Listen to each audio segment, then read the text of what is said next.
নমস্কার বন্ধুরা, কেমন আছো সবাই? বংশরাবলীর নতুন একটা ব্লগে তোমাদের সকলকে স্বাগত। এটা ঠিক ব্লগ নয়, এটা ঠিক প্রশ্ন উত্তর একটা পর্ব। বহু দিন থেকে অনেক প্রশ্ন এসে জমা হচ্ছে কমেন্ট সেকশানে, এবং সেখান থেকে স্ক্রিনশট আমি নিয়েছি, কিন্তু স্ক্রিনশট তো সব রাখা সম্ভব নয়, গ্যালারি ফুল হয়ে যায়, আমাকে ডিলিট করে দিতে হয়। তাই আগেকার কিছু স্ক্রিনশট নিয়ে রেখেছিলাম এবং সেইখান থেকে কিছু কিছু লিখে রেখে দিয়েছিলাম। আমি বিগত 3-4 দিন আগে তোমাদের বলে দিয়েছিলাম যা যা প্রশ্ন করার করে ফেলো। হ্যাঁ, সেইগুলো আমি মোটামুটি করে লিখে রেখে দিয়েছি, এবং আগেকার বেশ কিছু প্রশ্নও আছে। এবং যারা প্রশ্ন করনি অথচ অপেক্ষা করে আছে আমি কবে লাইভে আসবো, তাদের জন্য আমি ক্ষমা প্রার্থী। হ্যাঁ, লাইভে অবশ্যই আসবো। তোমরা হয়তো বলবে এইটা করতে পারছো, লাইভ করতে পারছো না, এটা কেটে কেটে করা যাবে, কিন্তু লাইভ কেটে করা যাবে না। হ্যাঁ, লাইভ একরকম একভাবে চলবে, এবং 1-1.5 ঘন্টার ব্যাপার। অবশ্যই আসবো, বুঝলে। প্রথম প্রশ্ন হচ্ছে, বুদ্ধ মূর্তি কোথায় রাখবো শ্রাবণীদি? অনেকে বলেছে শ্রাবণী, অনেকে বলেছে শ্রাবণীদি বুদ্ধ মূর্তি কোথায় রাখবো। দেখো, বুদ্ধ মূর্তি হচ্ছে, বুদ্ধদেব হচ্ছে আমাদের ক্ল্যারিটির দেবতা, পিস অফ মাইন্ড, বুঝলে। ওনার মূর্তি যখনই আমাদের চোখের সামনে থাকে, একটা পজিটিভিটি আমাদের কি বলবো, ওই সারাউন্ডিং একটা পজিটিভিটি ক্রিয়েট হয়। বুদ্ধ মূর্তি অনেক রকমের হয়, যেমন হচ্ছে তোমার অভয় মুদ্রাতে আছেন, তার ধ্যান মুদ্রাতে আছেন, ভূমিস্পর্শ মুদ্রাতে আছেন, তারপরে তোমার নমস্কার মুদ্রাতে আছেন, ঔষধি মুদ্রাতে আছেন। দেখবে অনেক রকমের মূর্তি আছে। যেটাই মূর্তি ওনার থাকুক না কেন, ওটা কিন্তু পজিটিভিটি গ্রো করে। বাড়িতে রাখলে বা তোমার দোকানে রাখলেও, দোকানে কোনো একটা দোকানে দেখবে বুদ্ধ মূর্তি থাকে। তা বুদ্ধ মূর্তি যেহেতু ক্ল্যারিটির দেবতা, ওনাকে কিন্তু ঈশান কোণেই রাখতে হয়, অর্থাৎ দক্ষিণ পূর্ব কোণেই রাখতে হয়।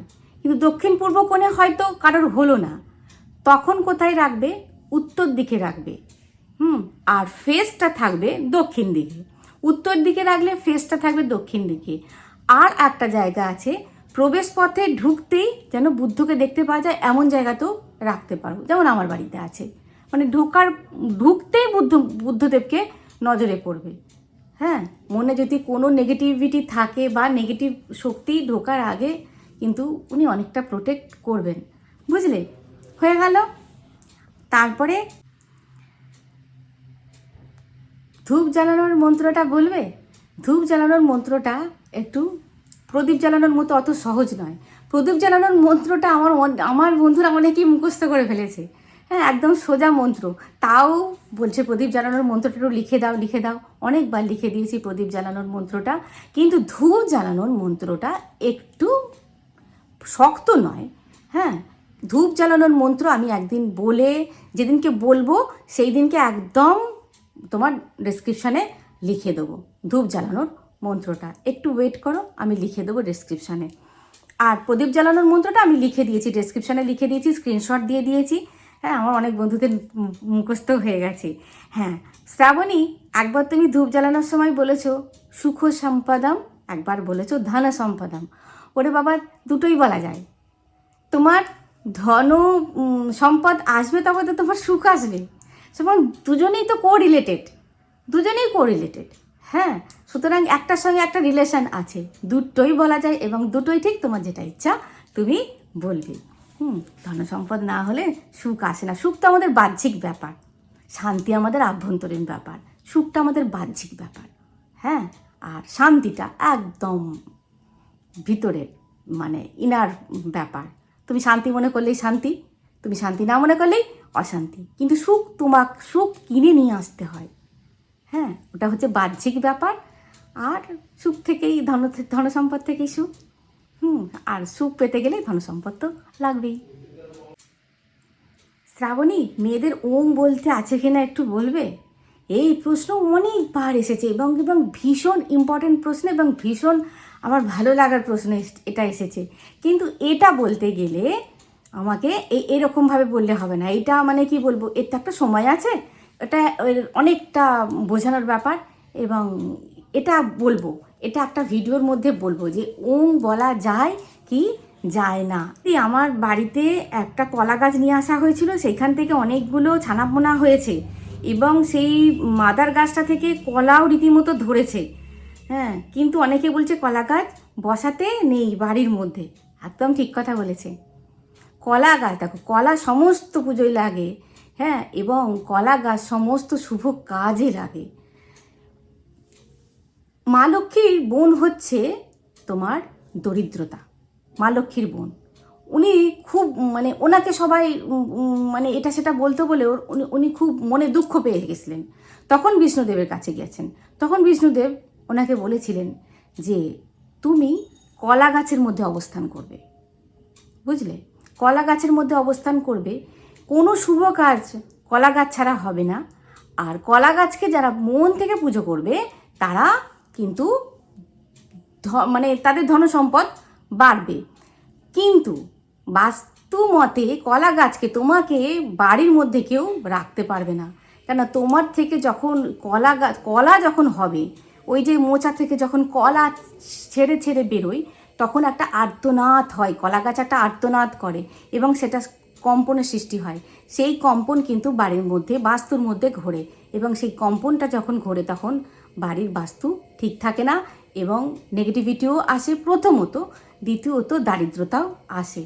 এটা অনেকের মনে হবে কুসংস্কার, কিন্তু কিছু করার নেই, এটাই একদম শাস্ত্রে লেখা আছে। এখানে তো আমার মন গড়া কিছু নয়। হয়ে গেল ক্লিয়ার? শ্রাবণী, তুমি গোপালের সকাল থেকে রাত পর্যন্ত কিভাবে সেবা দাও একটু বলবে? আর তুলসী পাতা পাওয়া যায় না, মঞ্জুরি দিলে কি হবে? এই প্রশ্ন আমাকে অনেকেই করে, তুমি কতবার পুজো দাও?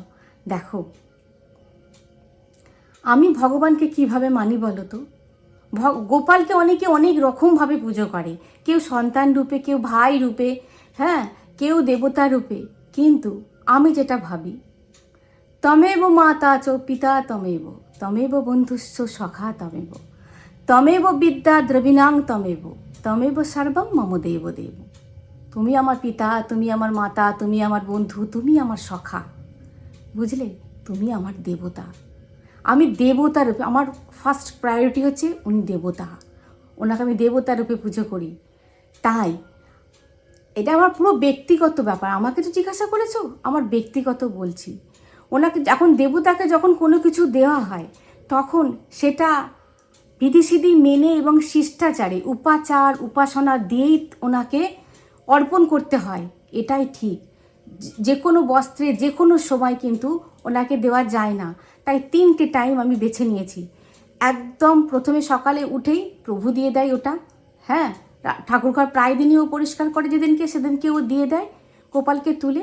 আর যেদিনকে আমি দিই, আমার হয়তো একটু দেরি হলে সেদিনকে ওই সকালের জিনিসটা একটু স্কিপ হয়ে যায়, সেটা হালকা কিছু দিয়ে দিই, গোপালের মুখটা ধুইয়ে হালকা কিছু দিয়ে দিই। আমি তো সব ভিডিও তুলতে পারি না, ভিডিওটা অনেক বড় হয়ে যাবে, ঠাকুর পুজো নিয়ে ভিডিও কেটে যাবে। আর তারপরে যেটা তোমাদেরকে দেখায়, পুজো করতে বসে গোপালবাবু যেদিনকে আমার যেরকম জিনিস জোটান, আমি তো জোটাই না, উনি জোটান, যেরকম জিনিস জোটান সব দিয়ে আমি গোপালবাবুকে পুজো দিই, হ্যাঁ, ওটা দিই। আর একটা হচ্ছে কি, সন্ধ্যাবেলায় দিই।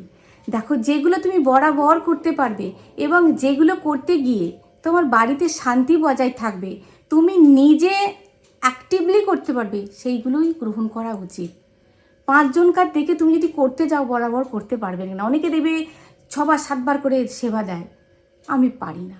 আর আমি পারি না এর জন্যই পারি না, আমি ওনাকে দেবতার মতনই দিই, তাই আমি পারি না, বুঝলে। আর হ্যাঁ, অকেশনালি, যেমন হয়তো পুজোর সময় আমরা দুপুরবেলা ভালো মন্দ খাচ্ছি, গোপালবাবু কি বসে থাকবে? গোপালবাবুর পুজো হয়েছে সকালবেলায়, তখন দুপুরবেলায় ওনার জন্য একটু স্পেশাল কিছু নিয়ে আসা হয়। হয়তো কিছুই নয়, একটু দুধ পুলি নিয়ে আসা হলো মিষ্টির দোকান থেকে, বা একটু ভালো মিষ্টি নিয়ে আসা হলো, তখন ওনাকে দেওয়া হলো। ঘরে লুচি তরকারি তো আর দিতে পারি না, আলাদাভাবে তৈরি করতে পারি না, দিতে পারি না, বুঝতে পেরেছো? অকেশনালি কিন্তু আমি এটা দিয়ে থাকি। তখন হয়তো 3বারের জায়গায় 4বারও হয়ে যায়, কিন্তু বারবার পারি না। আমি সারেন্ডার করেছি, প্রভু আমি একা মানুষ, আমি পারবো না, তুমি তো আমাকে জানো, বুঝেছো? ক্লিয়ার হলো? শুক্র শনিবার ধুনো নিয়ে একটু বলবে, অনেকবার বলেছি। আর এই নিয়ে আমার ভিডিও একটা তৈরি করা আছে, যে বাস্তুর এটা মহামন্ত্র বলে একটা তৈরি করা আছে ভিডিও, ওইটা তুমি দেখে নেবে, পেয়ে যাবে। তারপরেও আমি অনেক প্রশ্ন এসেছে, আমি উত্তর দিয়ে দিয়েছি শুক্র শনিবারে ভিডিও নিয়ে কি বলবে। আচ্ছা, শ্রাবণীতে আমি শুক্র শনিবারের ধুনোটা, হ্যাঁ, আমার বাড়ির মধ্যেই ফেলতে হয় এবং বাড়ির বাইরে ড্রেন নেই, বাড়ির মধ্যেই পড়ে। যদি আমি দেখিয়ে ফেলে দিই, হ্যাঁ, বাথরুমে ফেলে দিই, সেটা বাড়ির মধ্যেই পড়ে। তুমি বলেছো সন্দক নুন দিতে, হ্যাঁ, তা কোনো অসুবিধা হবে কি না? সন্দক নুন দিয়ে দেওয়ার পর তুমি যদি ওয়াশ করে দাও আর কোনো অসুবিধা নেই। তোমার তো শোকপিটের মধ্যে পড়বে বলছো, কোনো অসুবিধা নেই। নজর লাগার রেমেডিটা কোন বার করতে হবে, এর কোনো বারব্রত নেই। এর কোনো, যে নজর লাগার রেমেডিটা বলেছিলাম, এর কোনো কিন্তু বারব্রত নেই। দেখো, আমি কিন্তু ভুল ভেঙে মানে আমি আমার স্বীকার করছি, আমি কিন্তু মহাপণ্ডিত নই। হ্যাঁ, মানে কেউ আমার যেগুলো জানা আছে, অথেন্টিক জায়গা থেকে জানা আছে, আমি সেইগুলো শুধু বলি। আর যেগুলো আমার জানা নেই সেগুলো আমি স্কিপ করে যাই, সেগুলো আমি উত্তর দিই না। যাদের উত্তর দিই না তারা রাগ করবে না। হ্যাঁ, কি বললে, নজর রাখার রেমেডিটা কোন কোন বার করতে হবে? যে কোনো বার করতে পারো, যে কোনো বার করতে পারবেন। যতদিন বলেছি ততদিনই করতে হবে, তবে কিন্তু এফেক্টিভ হবে। আর এটা যদি কৃষ্ণপক্ষে করতে পারো তাহলে আরও বেশি এফেক্টিভ হয়। শ্রাবণীদি, বাস্তুতে কী কী গাছ একদম রাখা যায় না একটু বলবে? হয়তো কলা গাছ বাস্তুতে রাখতে নেই, ক্যাকটাস গাছ বাস্তুতে রাখতে নেই। অনেকে ক্যাকটাস গাছ, অনেক রকমের ক্যাকটাস গাছ তৈরি করে করে দেখায়, দেখো এই ক্যাকটাস গাছ একদম রাখবে না বাড়িতে। ক্যাকটাস গাছ রাখবে না, কলা গাছ রাখবে না, বেদানা গাছ রাখবে না, ডালিম গাছ রাখবে না, এইগুলো বাড়িতে রাখতে নেই, বুঝলে? যেগুলো পাতা বা ডাল ভাঙলে হর করে দুধের মতন পড়ে, সেটা মুখ্য দরজার পাশে রাখবে না। শ্রাবণীদি, শনিবারের কি কাউকে সর্ষের তেল দান করা যায়? একদম, সর্ষের তেল তো দান করা যায় যদি তুমি কোনো নিডি পার্সনকে দাও, মানে গরিব মানুষকে যদি সর্ষের তেল দান করতে পারো তাহলে কিন্তু দারিদ্রতা দূর হয় এবং ভালো হয় সেটা, সর্ষের তেল যদি দান করতে পারো। আর যদি না দান করতে পারো, কেউ কাউকে হয়তো পেলে না, তাহলে তুমি কোনো বড় গাছের গোড়ায় দিয়ে দিতে পারো। এবং সেটাও যদি না হয়, দেবে বাড়িতে, বাড়িতেই তো আছে নিডি পার্সন, বলি তো তোমার বাড়িতে কাজ করতে আসছে, তাকে দিয়ে দেবে। যদি কোনো হাউস হেল্পার থাকে তাকেই দেবে, তাকেই দেবে। আমরা যদি এক একজনকার কিছুটা দায়িত্ব নিই তাহলে তো, হ্যাঁ, মানে ভালো হয় জিনিসটা, নয় কি? তোমার তো খুঁজতে যেতে হবে না, সেই তো নিডি পার্সেন্ট। বিচার করবে না সে কেমন, সে কৃতজ্ঞ কিনা অকৃতজ্ঞ কিনা, কিচ্ছু বিচার করবে না। তুমি তোমার স্বার্থটাকে দেখে দেবে। এই সর্ষের তেলটা তোমাকে দিলাম, এটা কিন্তু ভালো সর্ষের তেল। হয়তো ছোটো শিশি কিনে দিলে সিল করা, হয়তো ভাববে যে ব্যবহার করতে পারিনি, হয়তো সর্ষের তেলটা বাজে সর্ষের তেল আমায় দিয়েছে, তার মনে যেন সেরকম ধারণা না হয়। একটা ছোটো সর্ষের তেলের সিল করা শিশি দিয়ে দিলে ঝামেলা মিটে যাবে, ভালো হয় এতে। সজনে গাছ কি বাড়িতে লাগানো যায়? এত লাগিও না, বাস্তুর সেরকম কিছু হয় না, কিন্তু ওই পাতা পড়ে, তারপর নোংরা হয় আর প্রচুর শুঁয়াপোকা হয়। দরকার কি, দূরে বসাবে।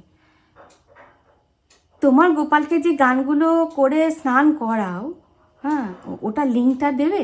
দেখো, কোনগুলোর কথা তুমি বলছো তো আমি জানি না, দুটো তিনটে আছে, সেগুলো আমার মানে সংগৃহীত গ্রন্থ থেকে, বই থেকে সংগৃহীত, এবং সেটাতে আমি নিজে সুর বসিয়েছি।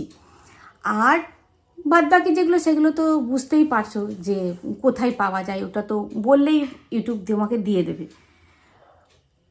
নুনের জার রান্নাঘরে কোথায় রাখবো? অবশ্যই উত্তর দিকে জারটা। আর যেটা তুমি সবসময়ের জন্য ব্যবহার করছো সেটা তুমি তোমার কাছে, ওই রান্নার কাছে রাখতে পারো।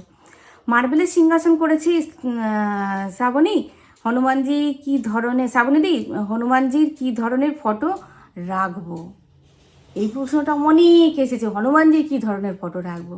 দেখো, হনুমানজির ফটো আমি বারবারই বলেছি, হনুমানজি, অনেকে বলে না পঞ্চমুখী হনুমান রাখতে নেই, কেন হনুমান রাখতে নেই? পঞ্চমুখীর 5টা মুখের 5টা ব্যাখ্যা আছে, সেটা না হয় এই ভিডিওই বললে ভিডিওটা অনেক বড় হয়ে যাবে। 5টা ব্যাখ্যা আছে 5টা মুখের, হ্যাঁ, তা আমি কেন রাখতে পারবো না? অবশ্যই রাখতে পারবো পঞ্চমুখী হনুমান ইয়েতে, সিংহাসনে।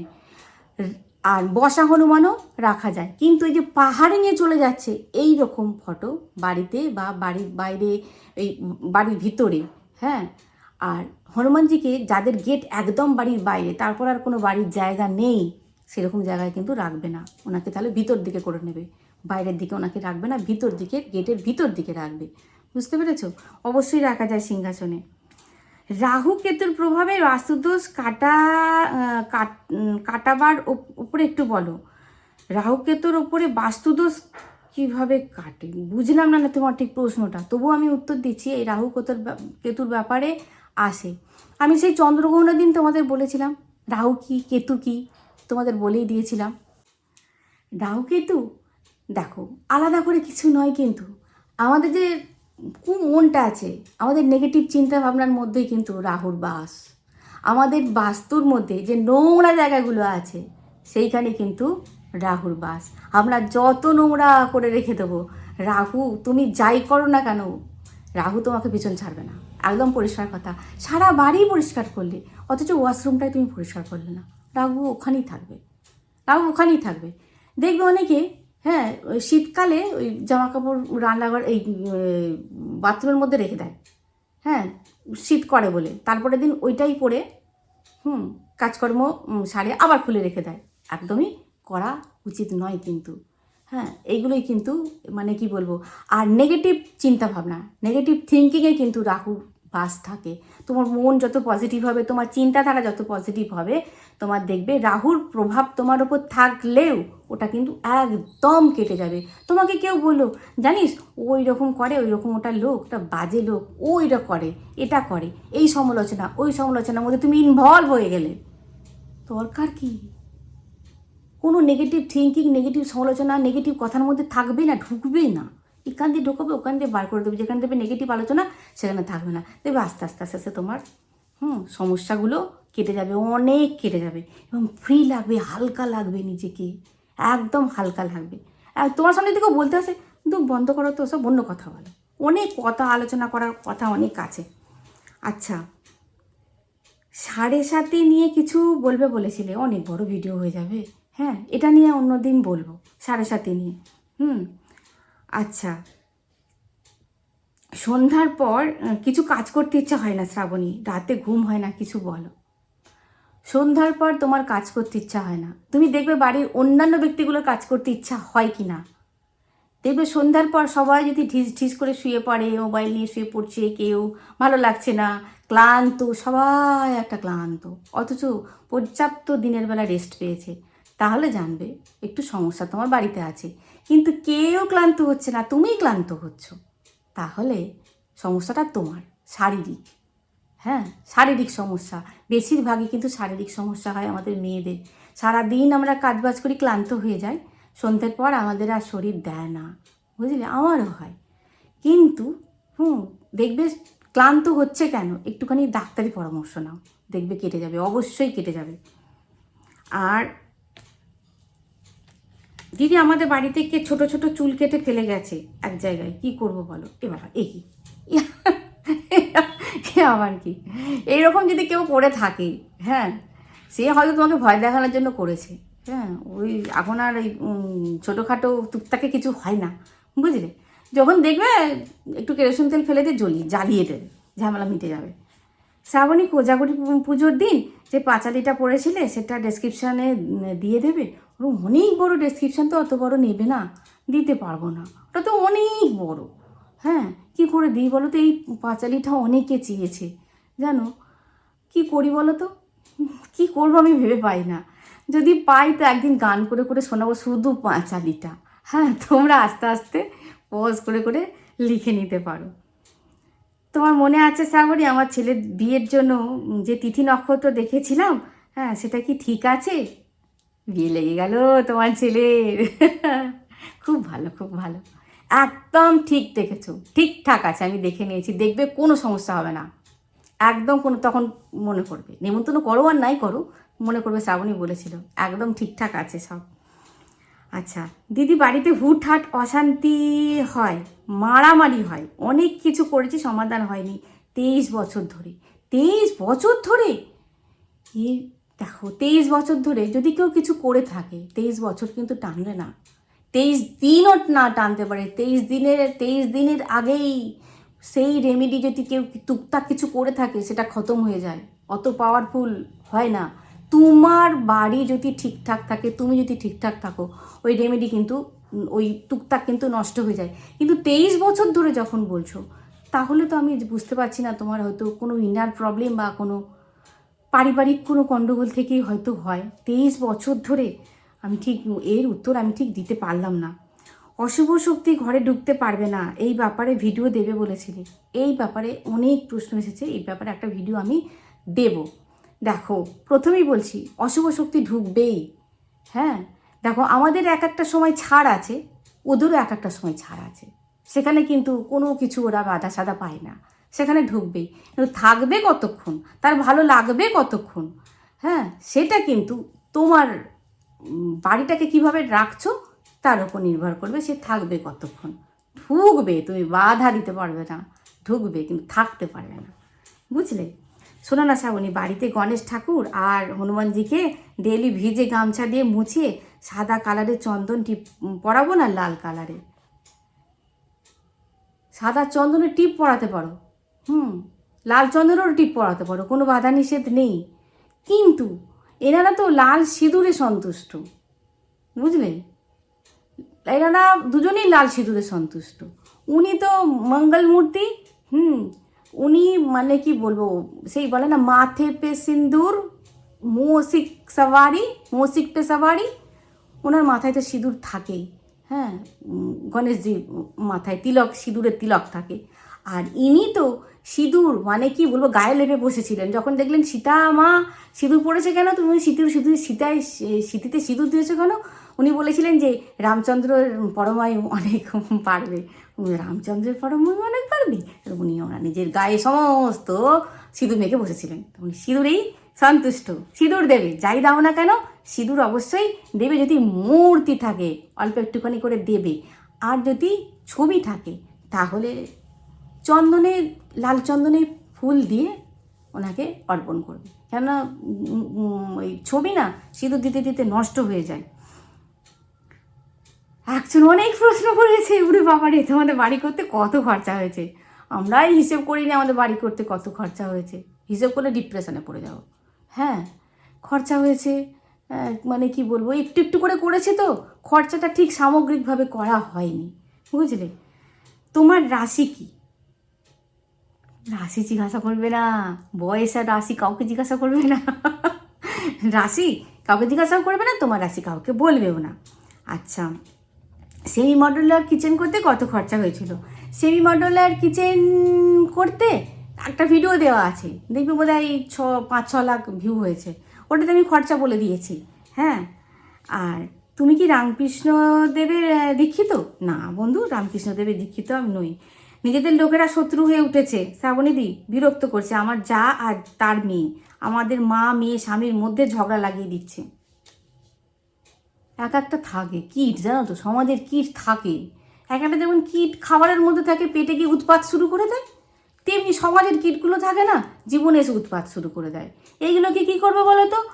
খাবার দাবারের সময় যেরকম গরম জলে একটুখানি দিয়ে তারপরে তুলে নিয়ে খাওয়া উচিত, তাহলে কীট থেকে বাঁচা যায়। আর এদের যত দূরে থাকবে, যত সাইডে একদম অ্যাভয়েড করবে, ততই তোমরা ভালো থাকবে।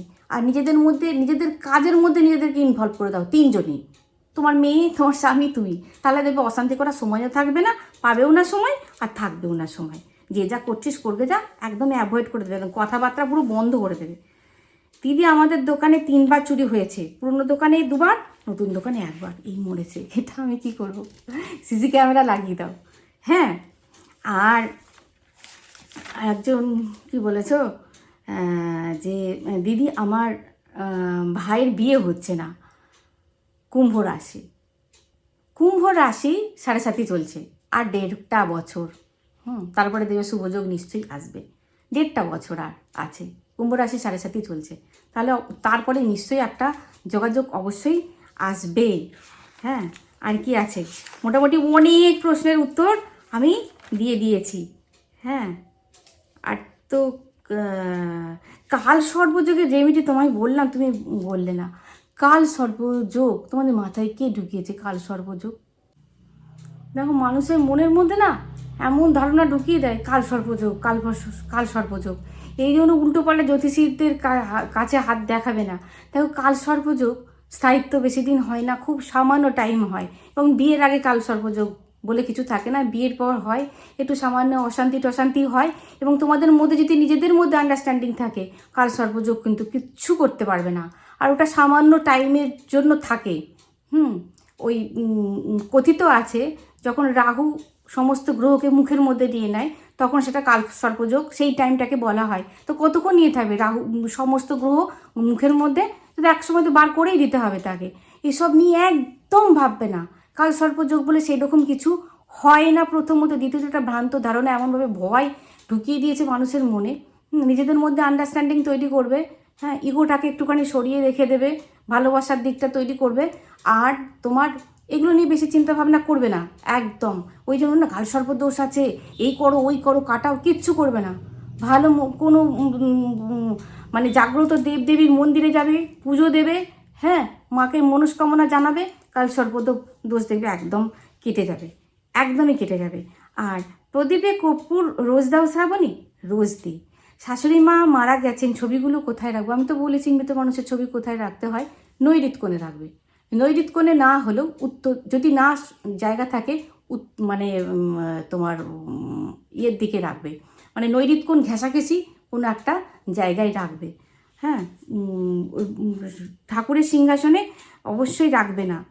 আর ছাদে তুলসী গাছ হয়, হ্যাঁ, পুজো করি না, মরে গেলে কেটে রেখে দিই, ঘি দিয়ে জ্বালাই। হ্যাঁ, অনেকেই ঘি দিয়ে জ্বালায়, কিন্তু আমি কোনো দিন, হ্যাঁ, মা তুলসীকে আমি জ্বালাই না।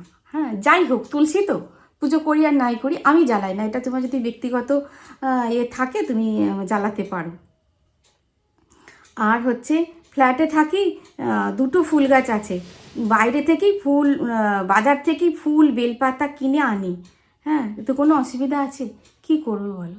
প্রভুকে জানো, প্রভু আমার সেরকম জায়গা নেই, আমাকে বাইরে থেকে নিয়ে আসতে হয়। তা ওইটা শুদ্ধিকরণের একটা মন্ত্র আছে, সেটা একদিন বলে দেবো আমি।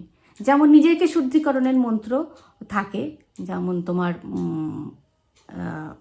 আচমন যেটাকে বলা হয়, নিজেকে মন দেহকে শুদ্ধি করার আচমন মন্ত্র আমরা করি, তেমনি জিনিসপত্র কিন্তু শুদ্ধিকরণের একটা মন্ত্র আছে, সেটা আমি একদিন বলে দেবো। এর মধ্যে তো সম্ভব নয়, তবে তুমি আপাতত যখন পাচ্ছ না, স্যারেন্ডার করবে, গঙ্গা জল দেবে। গঙ্গা জল দিলে সব শুদ্ধ হয়ে যায়। মা গঙ্গার প্রচুর ক্ষমতা। মা গঙ্গাকে আমরা নিজেরাই অপবিত্র করেছি, মা গঙ্গা নিজে তো পবিত্র, দেবে, কাজ হবে। বুঝলে? তাহলে মোটামুটি, হ্যাঁ, বলতে পারলাম। দিদি, আমার ছেলের 12 বছর বয়স, কথা শোনে না একদম, খেলা করে কিন্তু কোনো গুরুজনদের সম্মান করে না, হ্যাঁ, পড়াশোনাও করতে চায় না। দেখো, কিছু একটা রেমেডি, এর তো রেমেডি সেরকম কিছু হয় না। 12 বছরের ছেলে, রেমেডিতে সেরকম কিছু হয় না। দেখো, এখনকার এই যে মোবাইলটা এসেছে না, খুব খতরনাক জিনিস, জানো? এই মোবাইলটা থেকে একটু দূরে রাখবে। ছেলেকে খেলাধুলা অবশ্যই করতে দেবে। 12 বছর খেলবে না তো কবে খেলবে? সারা জীবন কি খেলতে পারবে নাকি? 12 বছর অবশ্যই খেলে দেবে, লিমিটেড করে দেবে, এর মধ্যে তুমি বাড়ি চলে আসবে। তুমি খেলে এর মধ্যে বাড়ি চলে আসবে। আর একটু নিজেও মোবাইল থেকে একটু বিরত থাকবে। তাহলে এই মোবাইলটাই হচ্ছে মাথা খেয়ে নেয়, বুঝলে? এই মোবাইলটাই একদম মাথা খাওয়ার গুরুদেব। হ্যাঁ, এই মন চঞ্চল করে দেয়, পড়াশোনায় মন বসে না। হ্যাঁ, এই মানে খুব বাজে জিনিস এটা। আর যত ভালো জিনিস তত খারাপ জিনিস। এর তো কোনো রেমেডি হয় না, কেন 12 বছর বয়স। তাহলে মোটামুটি জানি না আমি কতদূর পারলাম না, হয়তো কিছু প্রশ্ন ছেড়ে যাবে, তার জন্য আমি ক্ষমা প্রার্থী। হ্যাঁ, ভিডিওটা এই পর্যন্তই। দেখা হচ্ছে পরের ভিডিও। খুব ভালো থাকবে, খুব সুস্থ থাকবে। আছি বন্ধুরা।